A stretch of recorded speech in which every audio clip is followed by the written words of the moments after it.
नमस्कार सर। आपका पहले तो बहुत बहुत स्वागत है हमारे शो में और आपने अपना कीमती समय हमें दिया इसके लिए बहुत बहुत धन्यवाद। सर जैसे कि सरकार बार बार पूछती है बोलती है कि भाई नेशनल स्कीम जो हमारी एजुकेशन पॉलिसी है उसके ऊपर ध्यान देना चाहिए, लेकिन जैसे हम उत्तराखंड में रहते हैं तो यहाँ की बोली कुमाऊनी, गढ़वाली, जौनसारी, तो जैसे कि हम यूनिवर्सिटी लेवल में पढ़ रहे हों चाहे या फिर स्कूल लेवल में पढ़ रहे हों तो वहाँ पर इस चीज़ के ऊपर ये ध्यान नहीं दिया जाता है। वहाँ पे जैसे कि बोला जाता है कि तुम अगर लिख रहे हो अपना एग्जाम तो फिर उसे इंग्लिश में ही दो या हिंदी में दो, तो कोई और बोली के ऊपर नहीं दिया जाता इतना ध्यान। तो आप उसके बारे में क्या कहना चाहेंगे? यह बहुत बड़ा दुर्भाग्य है कि गढ़वाल और कुमाऊं की जो इतनी समृद्ध सांस्कृतिक धरोहर है जो हमारी बोली के रूप में प्रकट होती है, उसकी ओर अभी तक विशेष ध्यान नहीं दिया गया था। परंतु श्री नरेंद्र मोदी जी ने इसको बहुत रेखांकित किया है और हम गढ़वाली और कुमाऊनी के जो प्राथमिक शालाओं के पाठ्य पुस्तकों में दिए जाने वाले पाठ है वो भी तैयार कर रहे हैं। हम चाहेंगे कि यहाँ के सभी विद्यालयों में गढ़वाली और कुमाऊनी का परिचय दिया जाए और देश के विदेश के काफी प्रसिद्ध यहाँ पे विद्यालय हैं। आप अगर उत्तराखंड में हैं और उत्तराखंड की संस्कृति से, यहाँ की विरासत से आप असंपृक्त रहते हैं तो यह एक विडंबना होगी।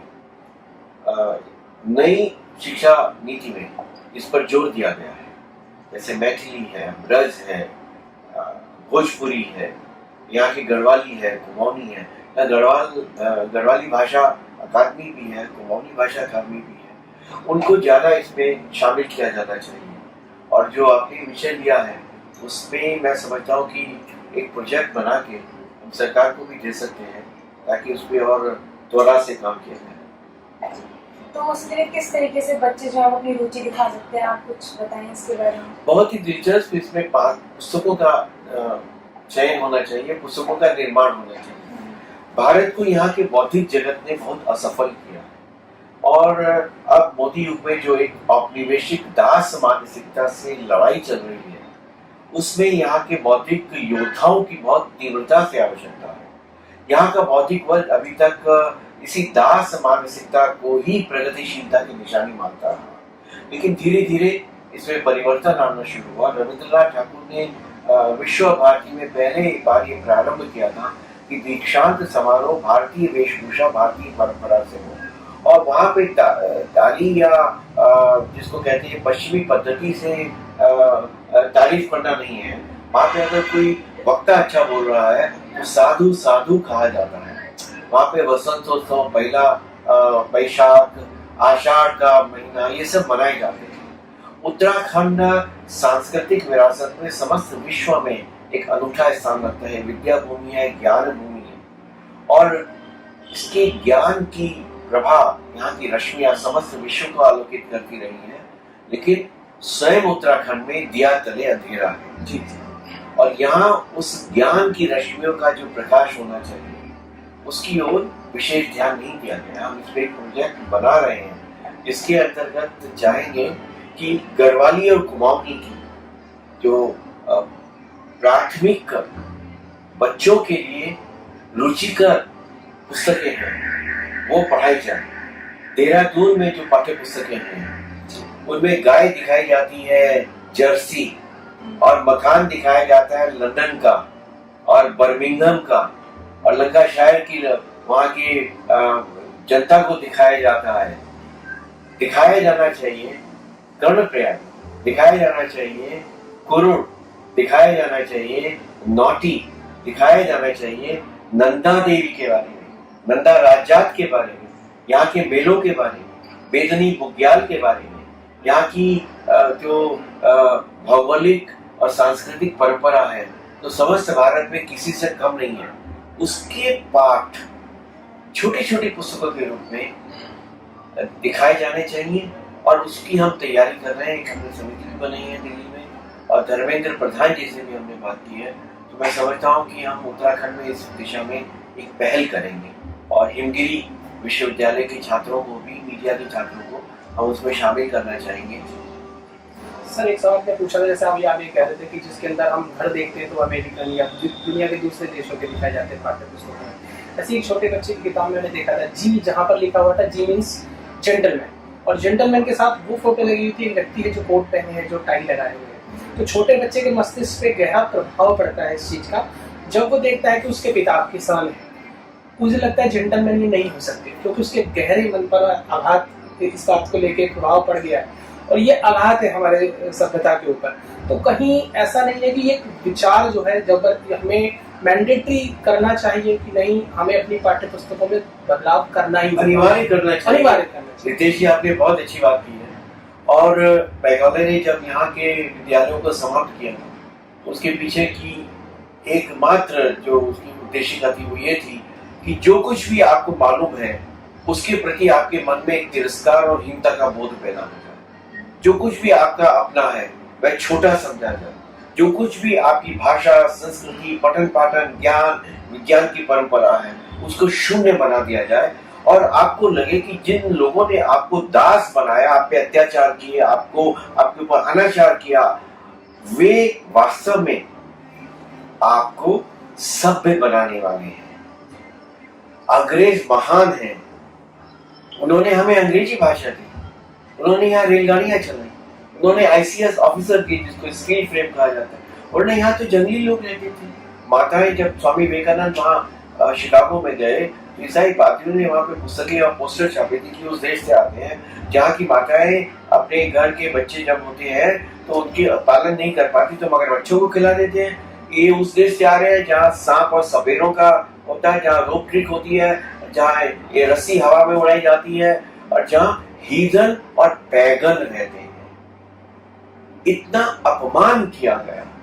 तब स्वामी विवेकानंद ने हिमालय की तरह से खड़े होकर शिकागो में जब कहा था sisters and brothers of America, तब लोगों को पता चला कि जिस देश के बारे में ईसाई पादरी इतना अज्ञान फैला रहे हैं उस देश से तो उन्हें शिक्षा लेने की आवश्यकता। अंग्रेजों के आने से पहले समस्त भारत 90% शिक्षित साक्षर था। धर्मपाल जी ने 30 वर्ष लंदन में रिसर्च करके पुस्तक लिखी है द ब्यूटीफुल ट्री, और ब्यूटीफुल ट्री में भारत कितना शिक्षित था, कितना प्रत्येक गांव स्वावलंबी था, स्वायत्त शासित था, प्रत्येक गांव में विद्यालय होते थे, वहां पे ज्ञान और विज्ञान की शिक्षा दी जाती थी। ये वो भारत है जिसने ज्यामिति दी, जिसने रेखा गणित दी, जिसने शून्य का आविष्कार किया, जिसने अंक गणित दिए, जिसने न्यूमरल्स दिए। जितने अंक है वे इंडियन न्यूमरल्स कहे जाते हैं, और अरब में उसको हिंद से कहा जाता है कि हिंद से आए। लोगों को गिनती नहीं आती थी। लैटिन में तो वो क्रॉस बना बना के अगर 1 लाख लिखना होता था तो उन्हें 18 अक्षर लिखने पड़ते थे। केवल हिंदुस्तान दुनिया का एकमात्र देश है जहाँ के ज्ञानियों ने अरब, शंख, नील, पद्म यहाँ तक की गिनती दी है जो उनको आती ही नहीं थी। तो जो देश इतना महान रहा हो गणित में, विज्ञान में, यहाँ पे 2000 वर्ष पहले ऋषियों ने सिद्ध किया हो कि सर्वे दिशायाम सूर्यः सूर्यः सूर्यः, प्रत्येक दिशा में सूर्य, सूर्य एक नहीं है। अंग्रेज तो ये मानते थे सूर्य केवल एक है। तो वह अंग्रेजी के कारण महान कैसे होगा? अंग्रेजी तो दासता का तालाब लगा गई, और जिसने ये बताया कि जो यहाँ सबसे अधिक सांस्कृतिक परंपरा और सांस्कृतिक समृद्धि के सम्राट हैं, वे सबसे ज्यादा दरिद्र, कंगाल और सबसे ज्यादा असभ्य और देहाती है। देहाती पर्यायवाची हो गया असभ्य होने का।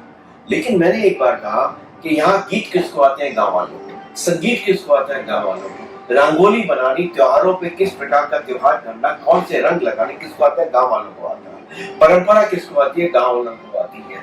घर के रीति रिवाज किसको आते हैं? गांव वालों को आते हैं। भारतीय वेशभूषा पहनने में सम्मान कौन महसूस करता है? गांव वाले करते हैं।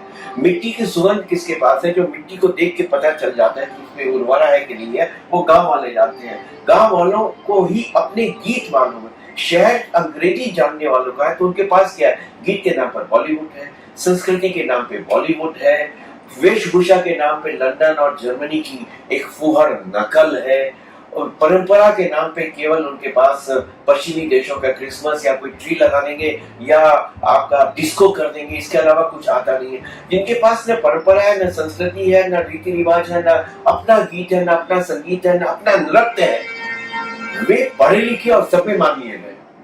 और जिनके पास सब कुछ अपना है उनको गंवार कह दिया गया। यह दास मानसिकता है। इस दास मानसिकता के प्रति युवाओं को विद्रोह करना होगा।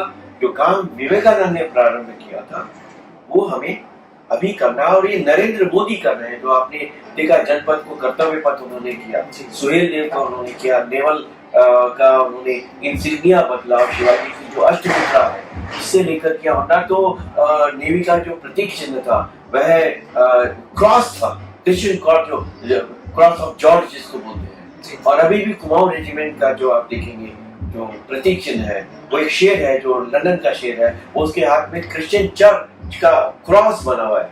वो भी हमें सब परिवर्तन करना है। तो मैं समझता हूँ हिंदी विश्वविद्यालय के जो छात्र हैं वे सही दिशा में चिंतन करना है, और आपका चिंतन हमें दास मानसिकता से लड़ने की ऊर्जा देगा, और हम भारत में भारतीयता का एक उदय देखेंगे। नमस्कार, मेरा बहुत प्रतीक्षा हो रही है।